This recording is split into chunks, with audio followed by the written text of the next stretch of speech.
It's really good to be able to share for just a few minutes on this little series we're doing for Connect groups all around the fruit of the Spirit. And I just want to say before I do, hopefully it won't be long before we can all really meet in homes, and obviously the good weather we hope will come throughout the summer. We can sit in people's gardens as well. The fruit of the Spirit is one fruit in different segments, if you like. And the segment that I'm going to talk about today is goodness. Goodness. I've often heard this sentence spoke probably thousands of times of people. He's such a good man, or she is a really, really good woman. And often that sentence is attributed to people who are consistently known for doing good things. You know, you may know lots of people, or you may know a few people who you just constantly think, you know, they really, really are good. They're just lovely people. The definition of goodness, according to the Oxford Dictionary, says this: the quality of being morally good or virtuous, a belief in the basic goodness of mankind. I want to have a little look just for 3 or 4 minutes on a couple of verses from a parable, a story that Jesus told, which uses this word good or goodness. And it's the story of the Good Samaritan.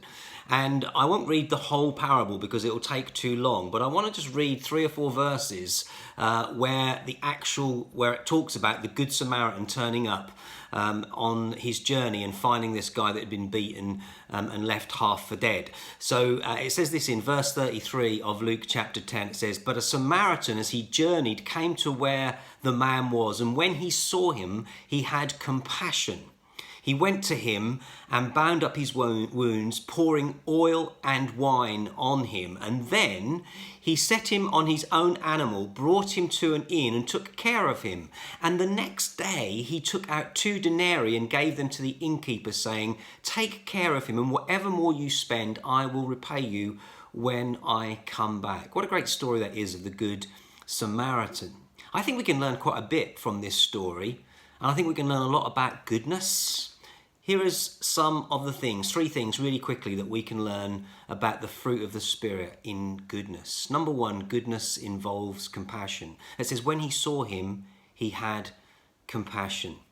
Do you know, if we are going to emanate the fruit of the Spirit of goodness, it will involve us being compassionate, and it will be something where we show compassion. What does compassion do? I think compassion, it stops and helps, doesn't it? Compassion takes time for people.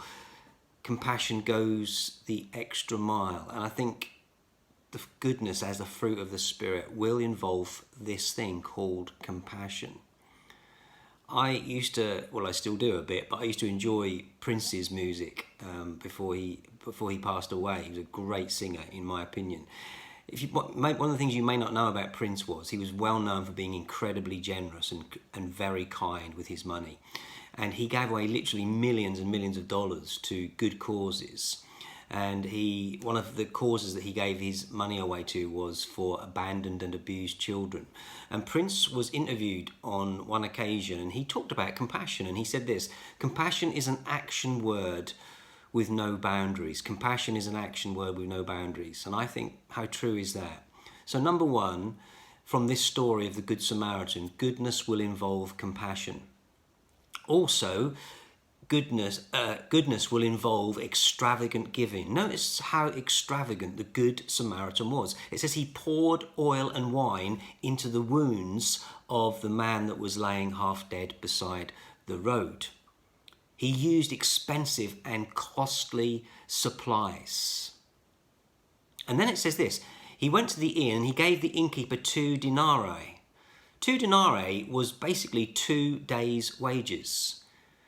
When was the last time that I just saw a need in my day-to-day living? You know, I came across the need maybe in the middle of the town, or somebody I met, that I know at the church, and I just gave them 2 whole days worth of my wages. And I came home and I said to Michelle, I've been so good today. I've showed so much goodness. I've been so extravagant with our money. I've given away 2 days' wages today just to somebody I met.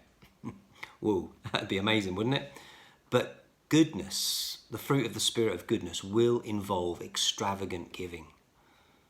And then I think the third thing was this: the fruit of the Spirit of goodness will involve a real investment of time. This Good Samaritan had his journey interrupted. He had his routine interrupted. Not only did he take good care of the man on the roadside, but he then put him on his animal, took him to an inn, stayed overnight, made sure he was getting the proper care, and then promised to return to settle the accounts on his way back. Time is so precious, isn't it? And I think so, therefore, time is so easy to be selfish with our time. But this man invested his time as part of his goodness. So the Good Samaritan was a man that showed incredible compassion. He invested his time and he was extravagant in his giving. So the question that I want to leave with you for your Connect group is this: of the three characteristics of the Good Samaritan, compassion, extravagant giving and investment of time, which is the most challenging for you, and what can you do to help you change? All right, I'll just mention that one more time. Of the three characteristics of the Good Samaritan, compassion, extravagant giving and investment of time, which is the most challenging for you, and what can you do to help you change? Hope that's been a good little thought on the fruit of the Spirit, goodness. Thanks a lot.